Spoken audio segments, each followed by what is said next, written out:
Okay, welcome to another series. Um, welcome to another series on ChatGPT. This series is going to be a bit of a shorter format, still a semi one take format because I don't have time to edit that much. But in this series, we're just gonna have the ChatGPT answering interesting questions. I'm thinking about just calling the series Conversations with ChatGPT. And today's topic is gonna be property rights. And the question is something like this. Famous musician John Lennon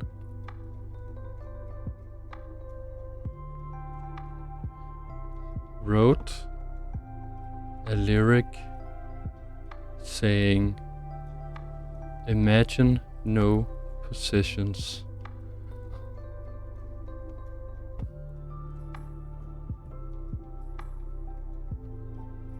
What did he mean? And how could society function without property rights?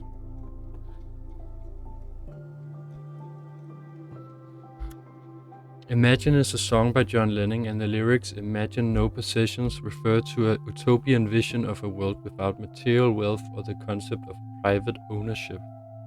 The idea behind this lyric is that in a world without possessions, there would be no scarcity and no need for competition, so everyone would live in peace and harmony.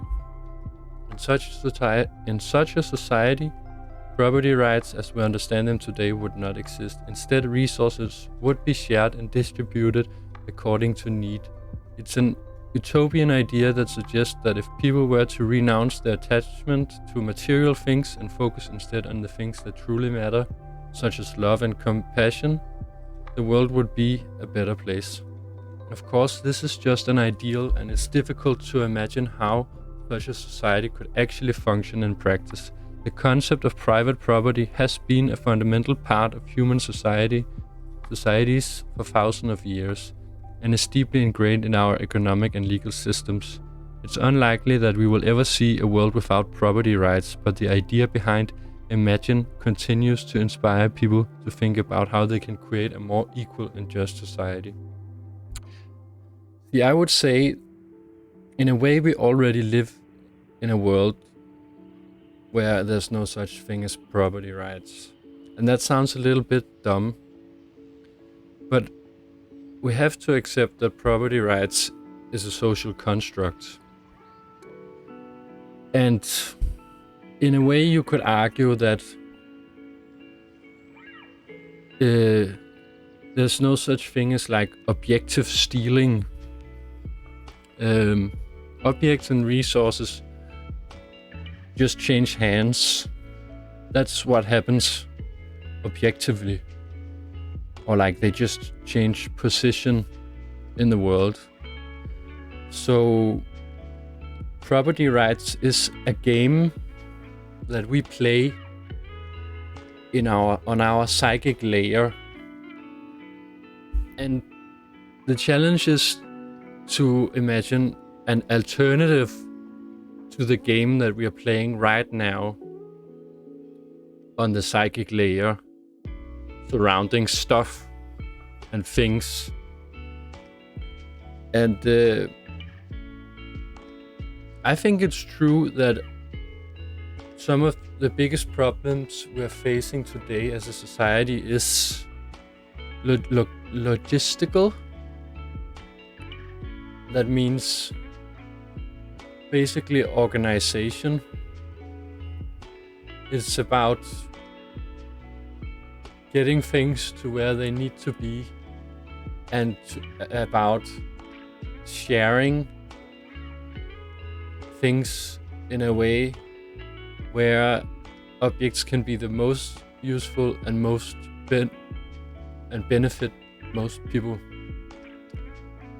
I think ChatGPT's answer here is a good answer, but I would like us to go a little bit deeper and start reflecting upon what it would mean. And in a certain way, the idea of, like, when I say I own this salt, it's a kind of, it's just a random salt I bought in the supermarket. But I would say this is mine. But in a way that's kind of violent to do.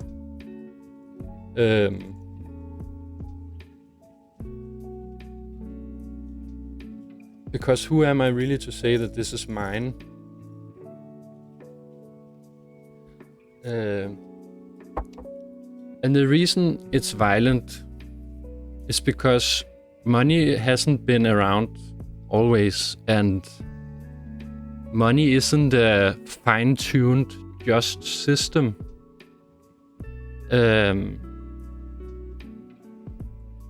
Let's say, let's think of the idea of a gold rush. It's the people who get there first who can own stuff. It's the same with land grabbing. It's like, I was here first, so therefore it's mine, and you can't use it. That's basically what I'm doing with this salt. Now, this salt is not very valuable. It is from the Himalayas. So someone else went there, said, this is now my salt, and then through a series of trades, it ended up in my hands. Now, I can only be thankful for the series of actions that led to salt on my table. I have immense gratitude for what money does in the world, what it can do, and if we imagine what we would lose if we stopped having a money system and we went back to just trading objects, we wouldn't have like this leverage. Basically, money is a system for us to solve logistical problems, or a way for us to organize ourselves into different tasks so we can support each other. It's kind of like money is almost this collective consciousness, or it's an expression that makes us able to align ourselves with some kind of like collective needs. But it's also very exploitable, and wealth accumulation is a big issue. And but that's not really the biggest issue. I mean, I guess it's a much bigger issue is deprivation, right? I mean, if no one was deprived, if everyone on the planet lived to like that kind of living standard where we say there's a certain living standard where it's like widely assumed that if you get richer than what it takes to reach that living standard, or like when you reach that living standard through finances, then above that you won't get any more happier. Basically, the saying money doesn't make you happy, or like money can't make you happy, is only true after that point. So up until that point, money does help you feel more safe and be more safe, and have access to like common human needs. So where I'm going with all this, I think there is a potential out there for us to rethink money, to change the game that we are playing around ownership. And there is a potential for us to let go of entitlements.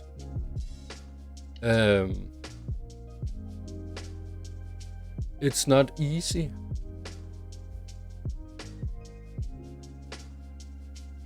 But it's definitely there. And I'm not a genius. I don't know how to come up with it. But that's also where ChatGPT, as sort of a collective expression of words, of human words, of human wisdom, might have something interesting to say. But we just have to ask it the right question, and maybe then it can help us think about this issue of money, but especially property rights. I feel somehow that those two are very connected, right? The right to value, the right of ownership on value. But I think it's easy to set up like metaphors or like just use real case scenario of land grabbing. I don't think there's anything like it's land grabbing is not in the spirit of justice, and gold rush mentality of I got here first so it's mine is also not in the spirit of justice.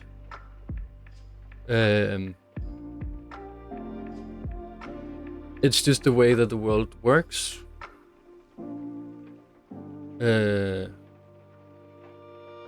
Negotiations of power, right?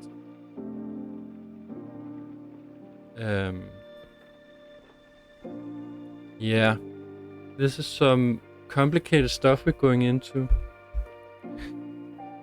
But yeah, imagine no possessions. What happens if we say,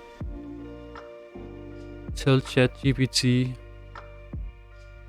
it is unlikely that we will ever see a world without property rights, but the idea behind Imagine continues to inspire people. Let's ask it, can you imagine an alternative to our current legal systems relating to property rights? Yes, there are alternative models to the current legal system relating to property rights. Here are a few examples.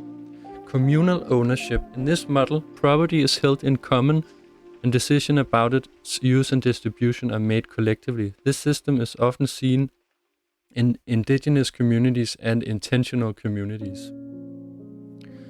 Cooperatives. A cooperative is a business owned and controlled by its members who share the profits. This model could be applied to a property ownership with individuals pooling their resources to collectively own and manage housing, land, and other assets. The commons. The commons refer to resources that are held in trust for the benefit of all, such as public parks, forests, and waterways. In this model, property rights are held not by individuals, but by the community as a whole, and decisions about their use are made through democratic processes. Geo-anarchism. This is a political philosophy that advocates for the abolition of the state and the creation of a decentralized network of self-governing communities. In this model, property rights would be established through voluntary agreements between individuals and communities rather than through state-enforced laws. These are just a few examples of alternative models for property rights. It's important to note that each of these models has its own unique challenges and limitations, and there is no perfect solution. However, exploring alternatives can help us to think critically about our current system and imagine different ways of organizing society. I would say the biggest problem with property rights right now is the housing market and land grabbing. The fact that families and people who has great wealth has the biggest rights to housing and land. See, I think it's because I basically think land ownership should be a human right.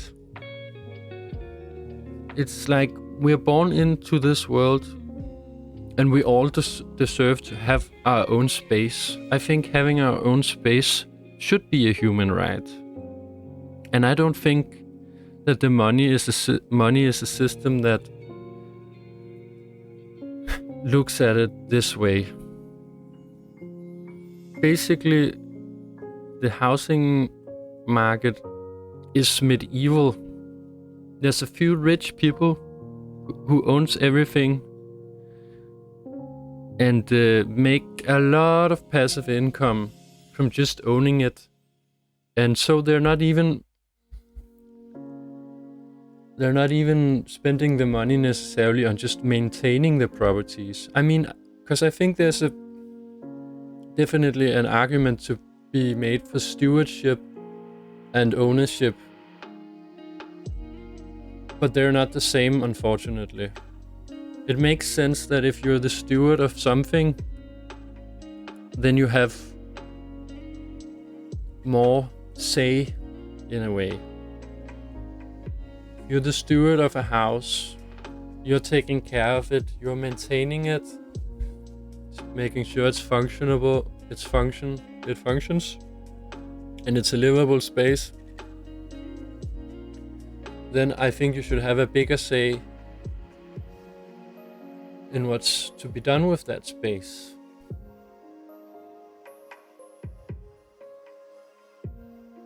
And that's where ownership kind of comes into play, where people can just own stuff. It's like this binary logic. It's like, do you own it or do you not own it? And I think it's very flawed. I like the idea of geo-anarchism. I'm very fascinated with the idea of decentralized networks and self-governing communities.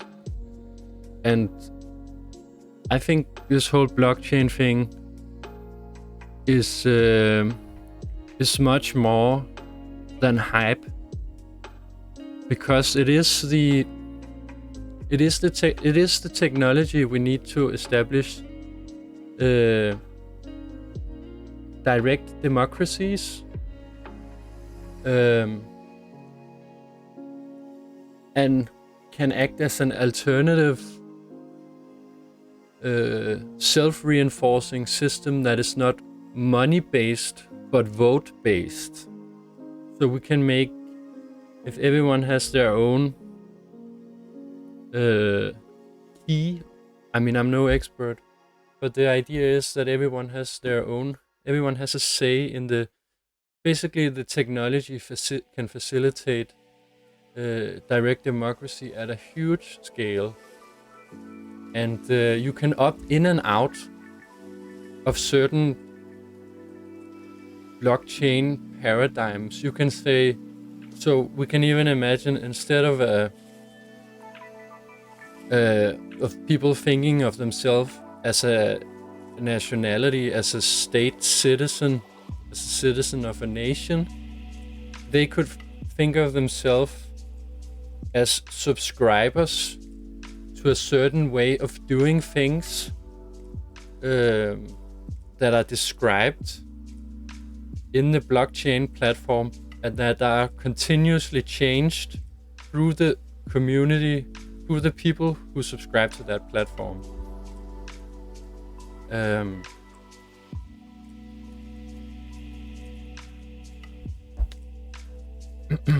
I don't know if that solves property rights. But if you could go and read, I mean, it's like law in a sense, except instead of politicians making the law, as an alternative to national law would be described in the program. And we could even see a shift from people identifying with nationalities to identifying with a description of how to do things that would have a name. Basically more like a political ideology. but also like a handbook on how to run a society, but a dynamic handbook that would evolve with its users through this like feedback integration, um, at a much faster rate than a representative democracy would be able to do. Um, and I think that's why blockchain is so interesting. And yeah, and I think that a big part of the left is not really seeing this potential. They're just calling it a pyramid scheme.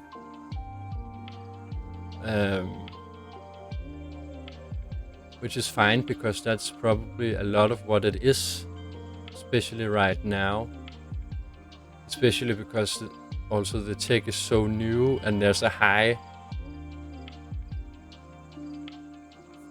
steep learning curve to understand the technology.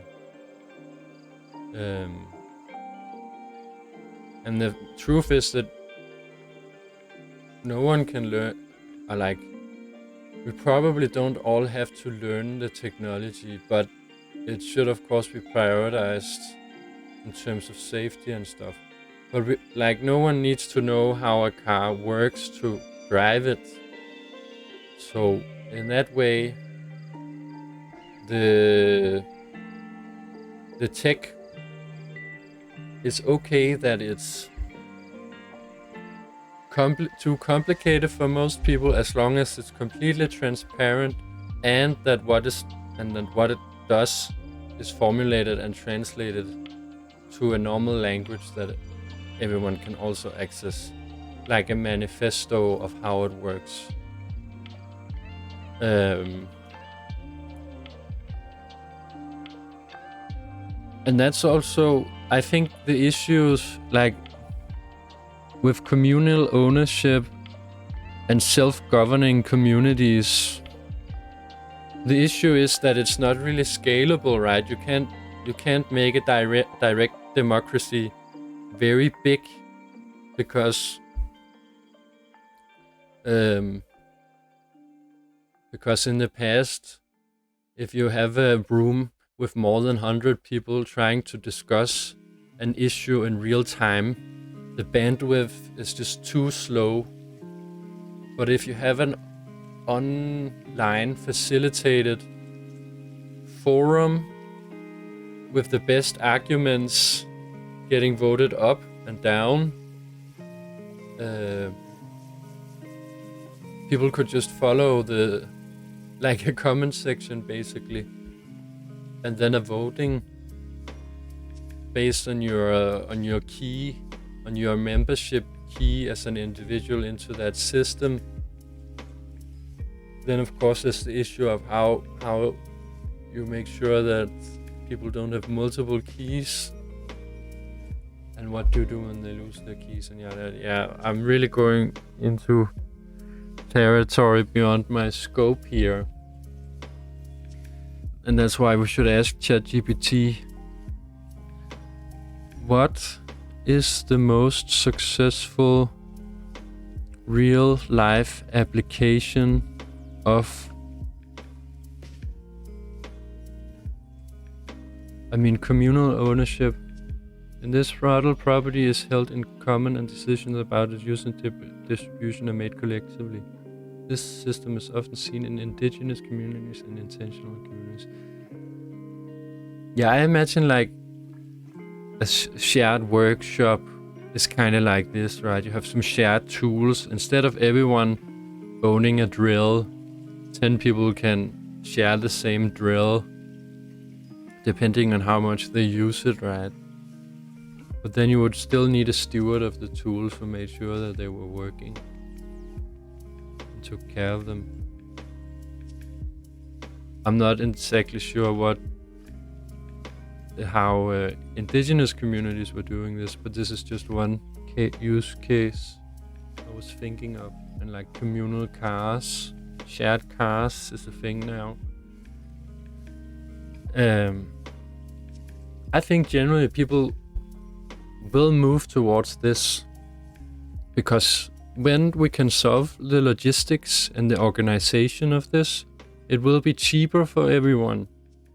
So there's a natural instinct there to participate in this. And it will also make life simpler. It will make your life less cluttered with things.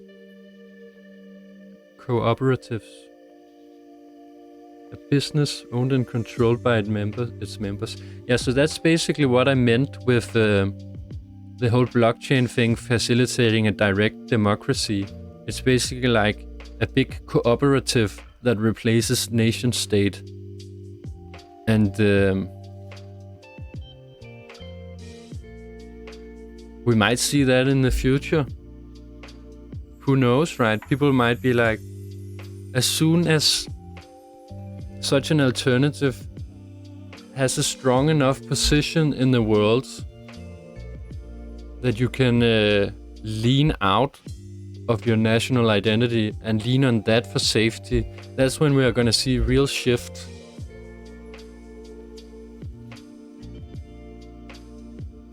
That's when we're going to see people from different countries saying, I'm going to lean into this paradigm.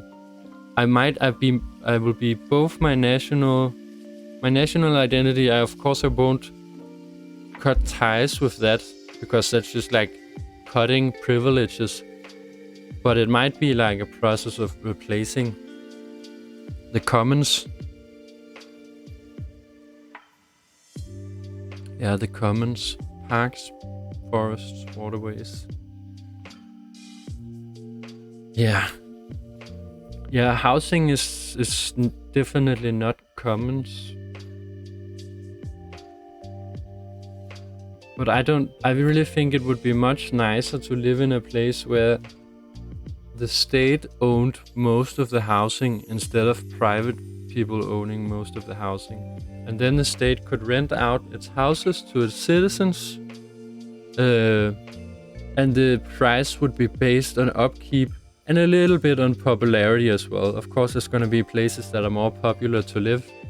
And so maybe there can be a little bit of that with the pricing.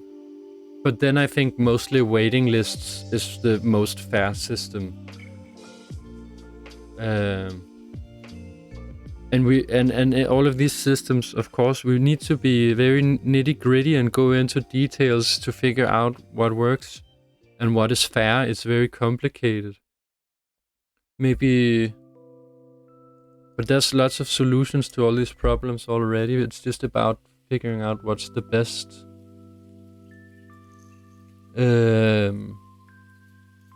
Geo-anarchism. Decentralized network of self-governing communities. In this model, property rights would be established through voluntary agreements between individuals and communities. See, in democracy, voluntary agreements just mean that 51% agrees. And that's why democracy sometimes is a little bit just like, it's not a great solution, it's just the less evil solution. Because if 51% is dominating the 49%, that's of course not great.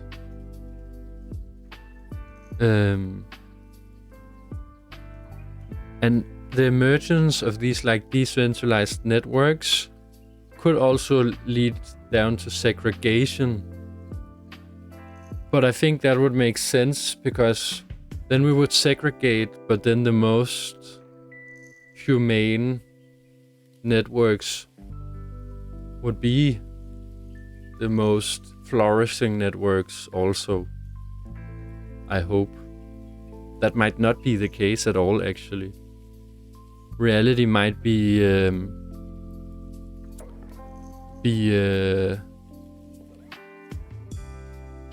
beneficial to cruelty, right?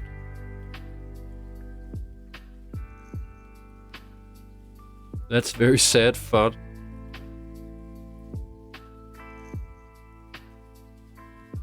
but it might be biased reality, I say, but the human psyche is more the thing we're talking about here. We're talking all about things in the psychic layer, things that are human, doesn't really have anything to do with more physical layer. I mean, if all humanity were disappeared, then another intelligent life form would appear, and maybe they would think about it in a different way, and then I guess that leads me to the thought that cruelty will never really succeed. It will always be self-destructive in a way.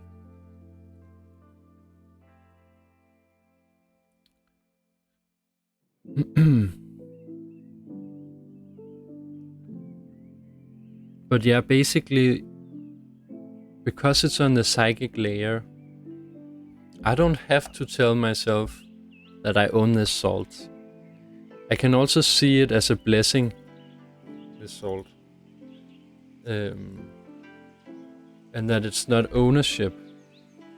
It's not mine, but it's here with me on this journey. And I can appreciate it and avoid feeling entitled to it. And I guess that's really what Imagine No Possessions is also about. It's to kind of reframe the way you think about stuff as gifts more than things that you own. And that's very, very radical place to go. I mean, I would have a hard time sharing this very expensive computer that I'm sitting with now with people on the street. Because I would, well, first off, I use it all the time. But I would also be very worried about my files, etc. I mean, I'm so much a computer guy, and most people are today, that it basically feels like an extension of myself, right? And that's where we can go even more radical on it, and that's probably what most spiritual traditions would say, that even my body is a gift, and it's something I have to give back. It's not something I own. That I don't own my body. And I don't. It's all material from the earth that has been gathered into a form, which is the form that is in now. And that it will return. It will be spread out in a different constellation as time goes.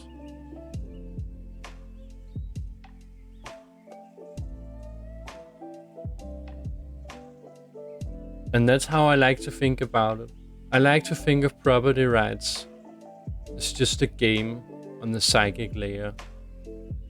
And we as humans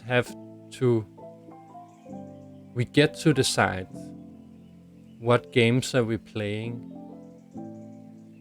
How do we think of things? And can we shift our mind from a frame of ownership to a frame of stewardship?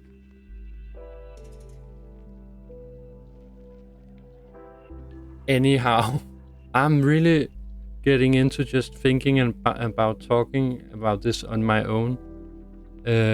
And I want to make it a conversation with chatGPT. And we were getting to a question: what is the most successful real-life application of geo-anarchism?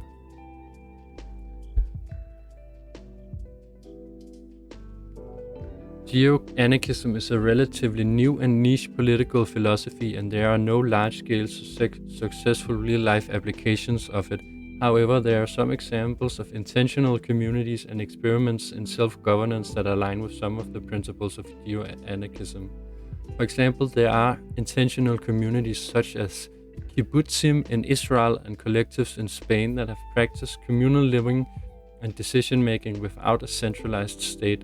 The Zapatista movement in Mexico is another example of decentralized self-governing community that operates outside the traditional political system.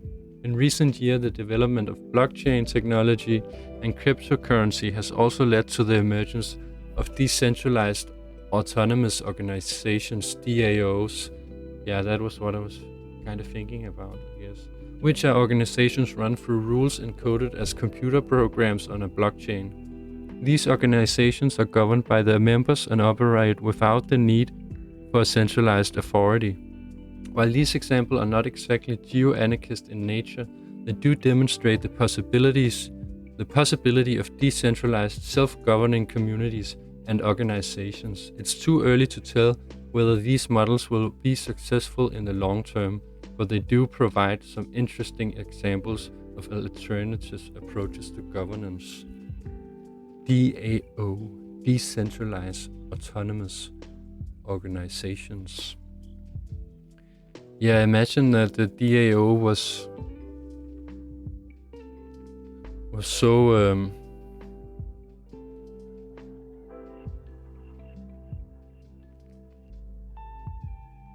so developed, so committed that it had 5 million participants, and it was managing a nation scale amount of resources. Now, I don't think there's a big difference between a company and a state. It's just a scale thing, kind of. It's some laws about how to do stuff. It's a group of leaders, and it's a group of members. And that's basically what citizenship is, and what employment is.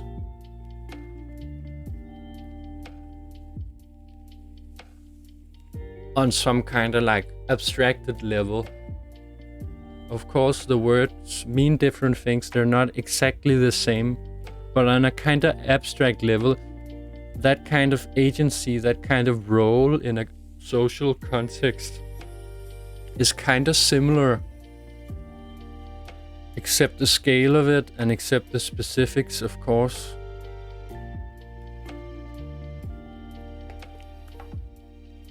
See, I haven't heard of these kibbutzim.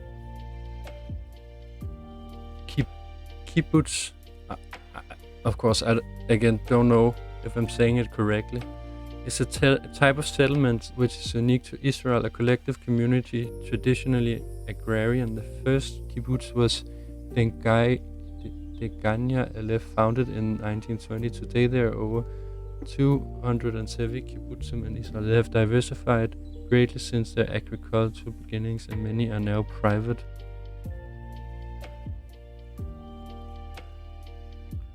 Whoa. That is trippy.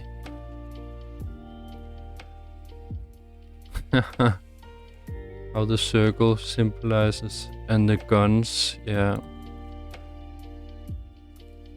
I mean, I don't know anything about these.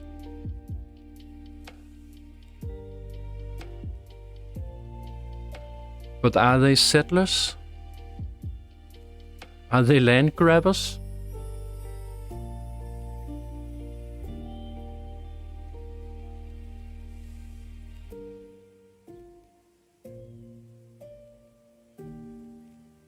Does kibbutzim still exist?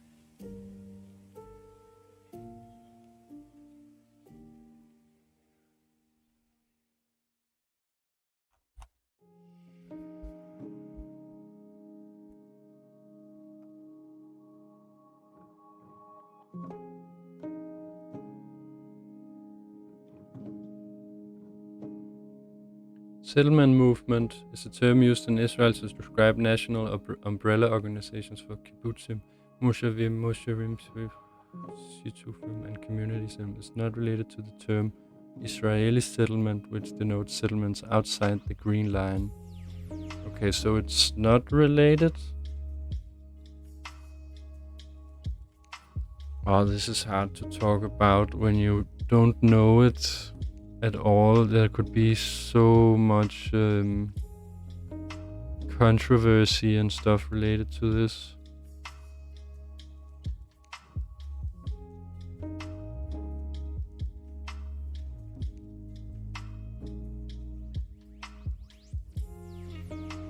Musharim established after 1967 in the West, but outside the Green Line are typically affiliated. See, that's the thing. I mean, I don't know anything about this, but it's definitely possible to form an intentional community with a very aggressive look on outsiders. And that doesn't really solve anything, does it? Collective in Spain, communal living and decision making. I mean, I think communal living is a big part of the solution, but the nation state also has the purpose of protecting it. Like, we don't want tribal warfare again, right? We don't want small communities being at war with each other. And that's why I also feel like a lot of these experiments probably fail. Is like, if you make a community like this embedded in a nation state,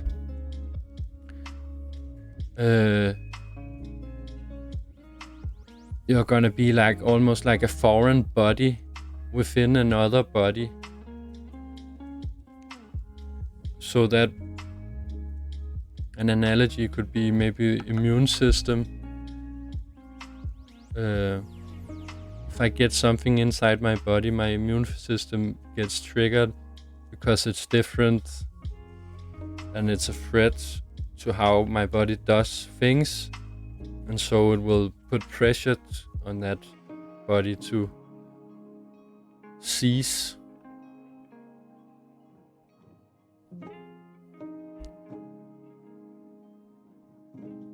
So making the nation state, or like fragmenting democracy, doesn't really solve the issue. Some people are afraid of a world state. I'm not really afraid of that as long as the world state is a democracy. Because on an individual level, if 51% enforce their power on 94%, does it really matter if it's the 50% of a smaller group of the, like 51% of a smaller group, or the 51% of a larger group? Of course, the goal in democracy should be to align in a way where it's not 51% against 49. It should be like 90. I mean, ideally, the ideal should be 100% agreement, right? It's not possible. It's not practical. That's why we have to do votes. And most people accept that. I don't think anyone should feel forced to accept the tyranny of 51%. The larger group can always be wrong.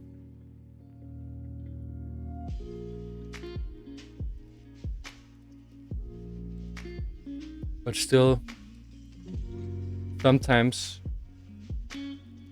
like, the bandwidth and the processing time of solving an issue makes it completely impractical to try and achieve 100% alignment.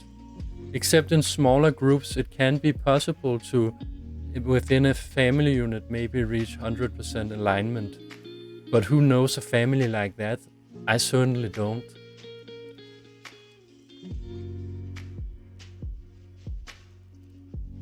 But still, everything is a gift.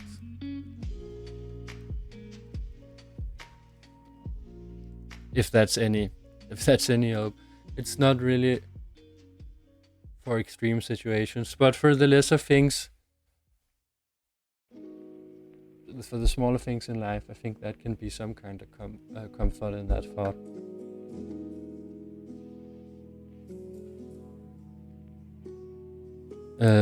Zapatista. I heard about these before, but I don't know much. See, it's also an army of national liberation, right? So we're talking not pacifism.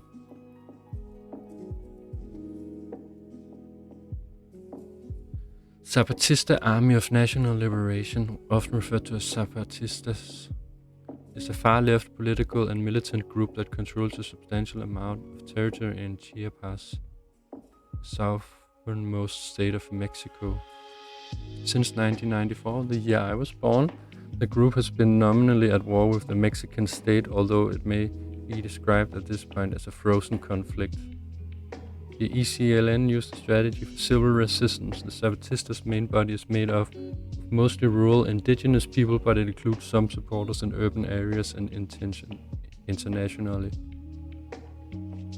But it's also interesting how,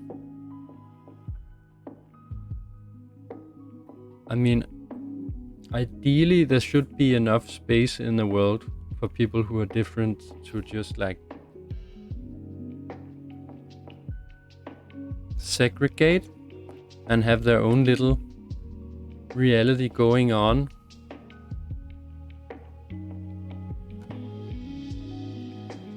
And that could be a way of peace also, if we could be like, okay, you get this land, I get this land. In this area we do it like this, in this area we do it like this, and we don't ever talk. That could be a kind of frozen conflict.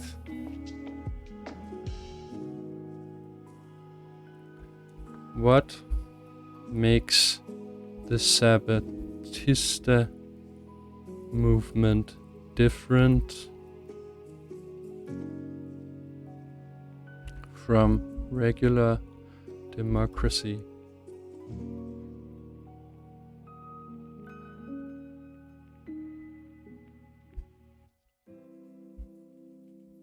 The Zapatista movement, also known as the Zapatista Army of National Liberation, is an indigenous autonomy movement in Mexico that seeks to promote the right of indigenous people and to challenge the dominant political and economic system. The Zapatistas reject the traditional model of representative democracy, where citizens elect leaders to make decisions on their behalf, and instead promote a form of direct democracy, where decisions are made through direct participation and consensus-based decision-making. The Zapatistas have established autonomous communities in which decisions are made by local assemblies and have created their own political, social, and economic institutions that operate outside the control of the Mexican state. In this way, the Zapatista movement is distinct from traditional democracy in several ways. That's really interesting that they're somehow managed to pull off a direct democracy.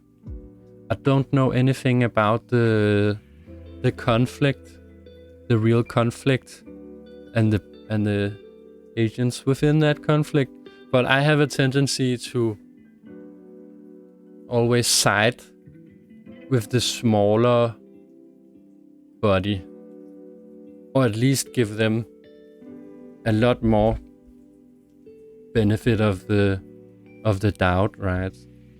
I think that makes sense to do. And why is that? Why do I tend to side with the smaller bodies?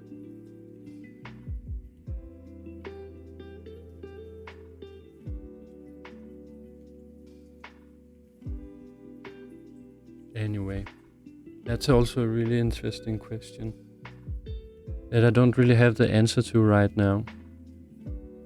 But let's see. In this way, or let's see what ChatGPT has to say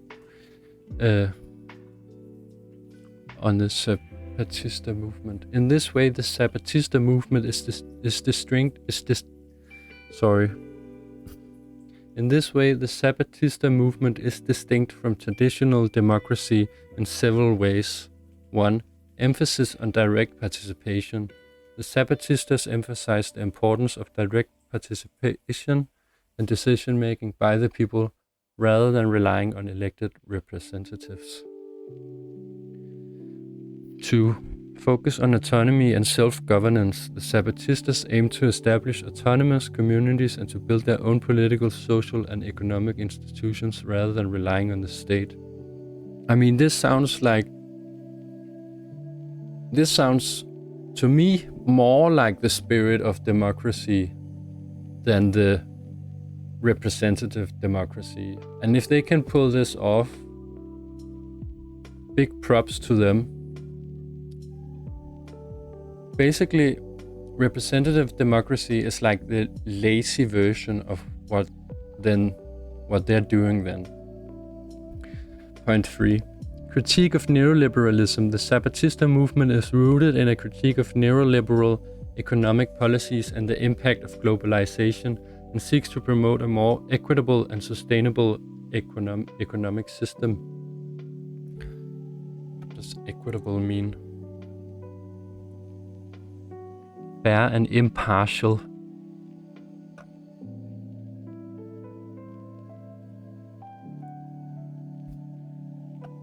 Attention to indigenous rights. The Zapatista movement have a strong focus on promoting the rights of indigenous peoples and challenging the marginalization of indigenous communities in Mexican society. While the Zapatista movement is still relatively small and has faced numerous challenges, it has received international attention for its innovative approach to politics and its commitment to participatory democracy and indigenous rights. Yeah, I think this ties into why I also, from the get-go, when I learn about something new in the world in terms of politics and communities, that I tend to side with want to side with the smaller body, and that's because it's so easy for a big group to dominate and marginalize a smaller group. It's so easy to do it without care and without love. And that's just the ugliest thing on the planet.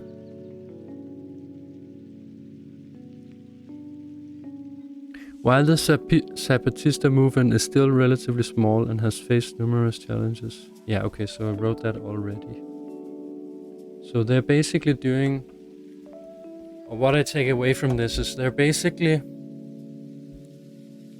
standing their ground, it feels like, from this. Keep in mind, I'm no history expert, I have no real life affiliation with this. I'm just looking at ChatGPT, what it says, and it can present false information, etc., etc. But I think in an abstract way, it's not really important. It's not about the Zapatista movement. It's just a name of an entity in the world. What I'm looking at now is ideas. What we're looking at is the game being, its descriptions of the game on the psychic layer. You could take the Zapatista movement, change it out with something else, put it in a fictional setting. Let's say it was the elves, the elven people of whatever Lord of the Rings land. Then it might be easier for us to talk about it on an abstracted way. And I don't mean abstract as of the mind. I mean abstract as taking out of context, but looking at its nature. And that's what I think abstract means, to abstract something. And so that's what I mean. And looking at this abstracted with what I have got in front of me. It just seems like what they're doing in this case, in this description, is more in the spirit of democracy and more in the spirit of justice. Because they're rejecting neoliberal ideas such as money rules everything, or money is a fair system, and the majority is always right.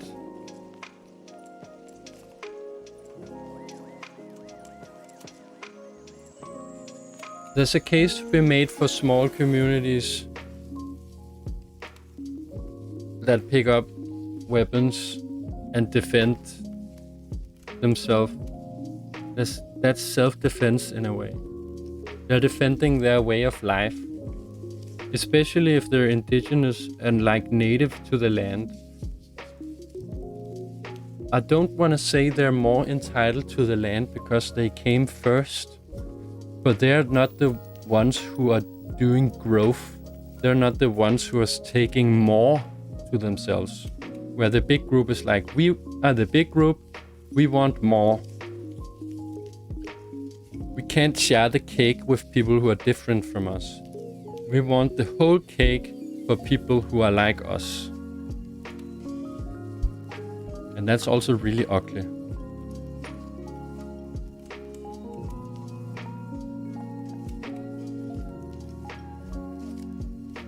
What are the neoliberal ideas that the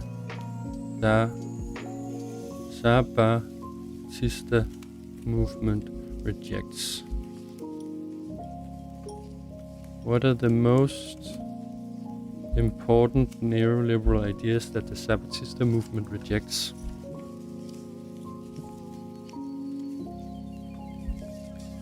The Zapatista movement in Mexico is rooted in critique of neoliberalism, which is a political and economic ideology that emphasizes free markets, individual freedom, and limited government intervention.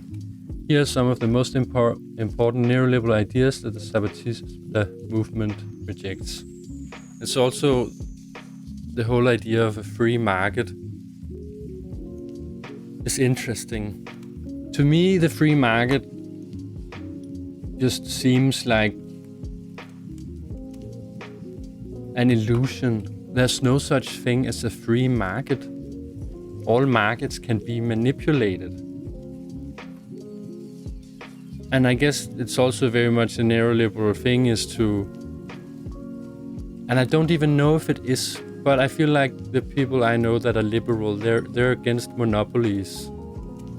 They want healthy competition. And I can get on board with that. That makes sense. Healthy competition, who doesn't like that? But when they emphasize free markets, basically what they're doing is not emphasizing free markets. They're just covering up how the market is being manipulated. And they're covering up the fact that the playing field isn't leveled, as we say. And it isn't.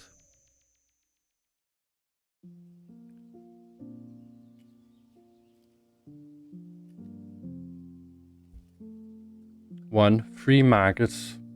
So these are the ideas that they reject. Free markets. Neoliberals believe in the power of the market to allocate resources and create wealth. The Zapatistas reject this idea as they believe that the market often perpetuates inequality and exploits marginalized communities.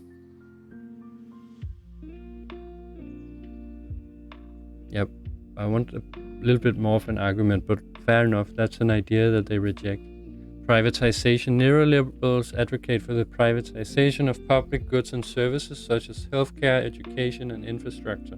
The Zapatistas reject this idea as they believe that these goods and services should be accessible to all, not just the ones who can afford to pay.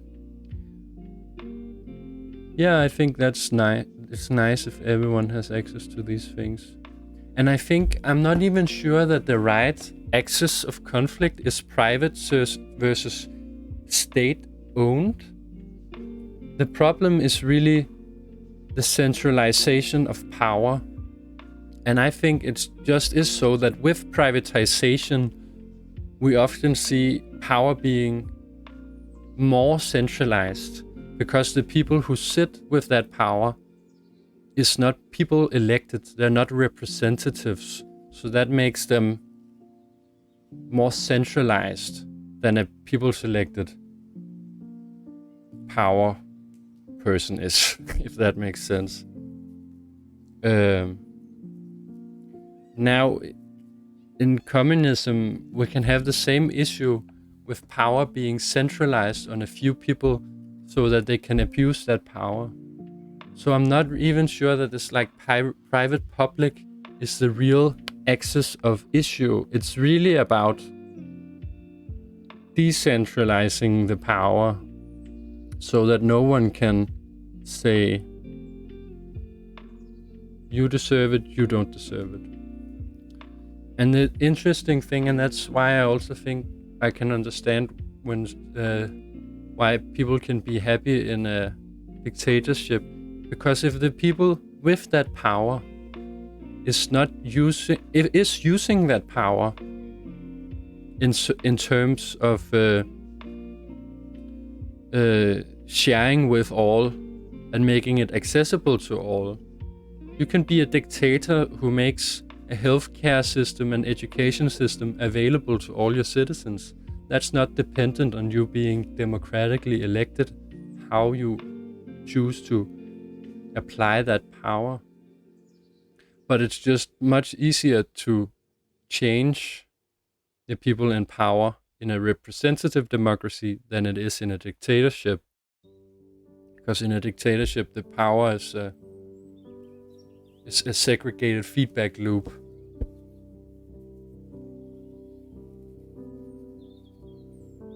And so it's like a spectrum, right? There's the spirit of democracy, the ideal of democracy, which like the utopia of the group having 100% alignment, being in agreement, and the other end of the like dictatorship that enforces its will against the will of the group. But there's all these variation, dictators who enforce their power to the benefit of the group, democracy with a population that doesn't know what's best for them, etc., etc. So many variations. There's multiple axes, and the whole idea of left and right is a painfully perversely simplistic idea, and it doesn't make any sense.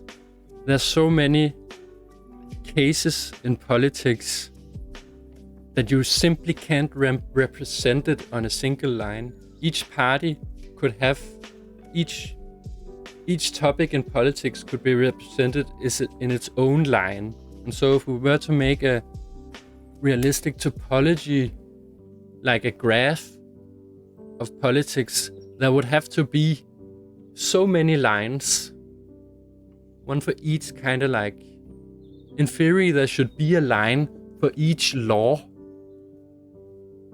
pro or con that law. And that would be the highest resolution of a political agenda, would be to have that like crazy star of axis on each law, on each implemented law. And that's a huge amount of data, but in a computer system it would be totally possible to visualize. And it would be totally possible for each political party to go in each law and say where they are for or against that law, how much even, And then you could clump some of them together in sectors, and then kind of like visualize it on a higher level for each clump of opinions. So one clump could be the education system clump of laws, and then you make kind of an average, and then each party, and then you could kind of go into this topology of politics at a proper resolution, and you can find the party that you believe in. But instead, no one reads political statements. They just vote on charismatic people, and it's a fucking joke. Yeah, sorry. But it is. I'm not better myself. I also believe a lot in my own ability to read people, because that's such a fundamental tool we use to navigate reality. But we are also really bad at reading each other. And the worst kinds are very good at probably this deception, right? That's the game. Anyway, we're gonna look at these last few points, and then I think I'm gonna call it a night.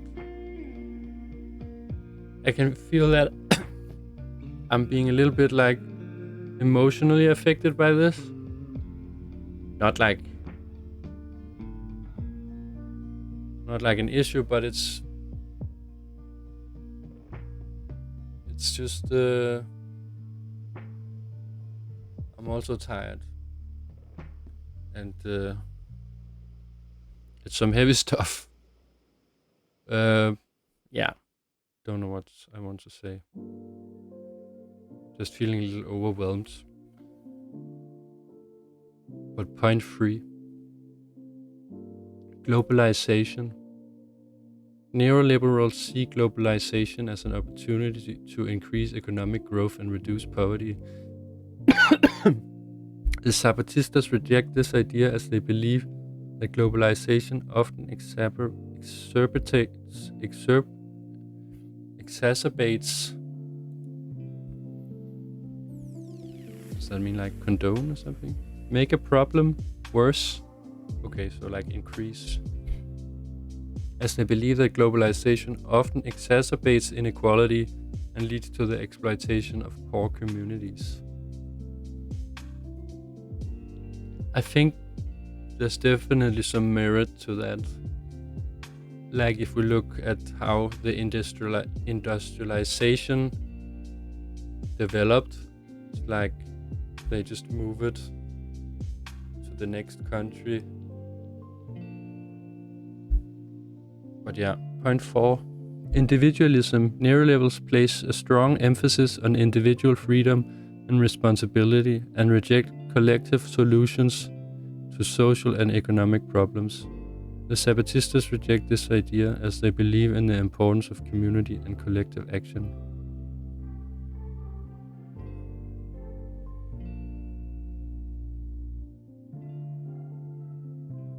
I mean, I would love to live in a society where I could participate in the collective solutions to social and economic problems, and then I could live out my individual freedom after I had provided my amount of duty to the community. Like, I want to give back what is given to me, but I'm incapable of figuring out that calculation. And it's actually something that has been bothering me a lot as a person who tries to be ethical or wants to live an ethical life, and who is just doing art because that's what I enjoy the most. So I have been optimizing my life around the idea of how can I get to make more art, because I just love the process of doing that. And it bothers me because it feels like a sort of selfish motivation, and I doubt myself. What is, like, I don't want to die feeling like I just pursued art for my own sake. I mean, part of the aspiration to do art is, of course, to provide an interesting experience for other people. And I guess some people would say if I can just make ends meet, then that is enough. But really, I wish that there was a collective intelligence that said, okay, you have to work 20 hours in the field every week, and then you have done your part. Or you have to do 20 hours of some kind of communal work. But who's gonna make that call, and how can we calculate that as an individual who doesn't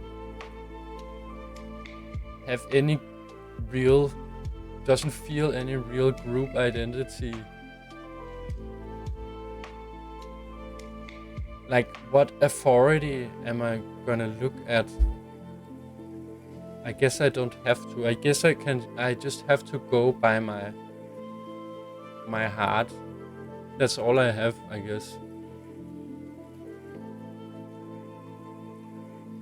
And some people will just be like, why don't you just dedicate everything to doing good in the world? But that's where it becomes complicated when you want to like to do art and when you want to do art, because art can also be impactful and a way to give back. But at another level, it's not beneficial. It doesn't solve the food crisis. It doesn't solve the housing crisis. The only thing it can work with is like an existential thing. And that's not even really my field either. I want to facilitate play and good times and interesting conversations and thoughts. That will have to be a conversation or an issue that I will have to circle back to many times to figure out where I am. I mean, I also don't want to just give up art totally. I feel like that, in a sense, would also be wasteful of all the stuff that I invested into this skill set that I have now. But yeah, now it's too much about me. Let's move on.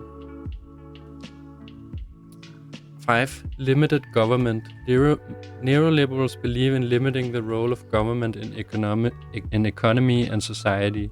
The Zapatistas reject this idea as they believe that government has a responsibility to ensure social and economic justice for all citizens. I mean, that's the whole part of idea of a government, right? It's like we sit together at a table and we talk about how we can ensure social justice for everyone. We sit at the table and we say, how can we support each other in an equal and fair way where no one is like a leech on others, whereas neoliberals maybe believe more like, if I can sell this at an overprice, I'm allowed to, then I'm entitled to, then it's their problem, right? Okay, conclusion here. The Zapatista movement seeks to promote an alternative vision of society that prioritizes social and economic justice, community and collective action. They reject the neoliberal notion that the market is the best solution to all problems and instead advocate for a more equitable and sustainable economic system. Yeah. So we started with John Lennon and Imagine No Positions, and we ended with the Zapatista movement. So it's the first episode of Conversations with ChatGPT, and I guess it's more like a research kind of thing. But the idea is that like I said earlier, I will bring interesting questions. I'll explore them for a little while, for more than an hour, maybe around an hour. I'll try to make it no longer than an hour. And I think this was a really interesting question. Also, some realities on the table, psychic layer kind of realities, but still also very practical realities. Because the psychic layer and the physical layer and all that is like a bi-directional thing, right? They inform each other and they evolve and change each other in equal parts.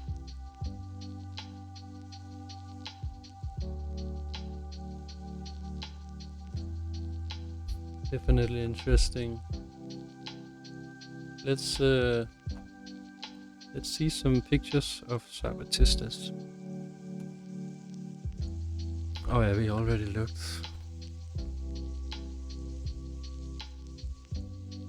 Yeah.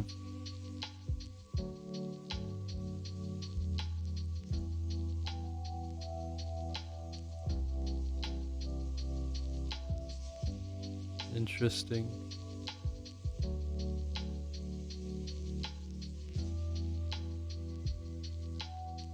The pipe.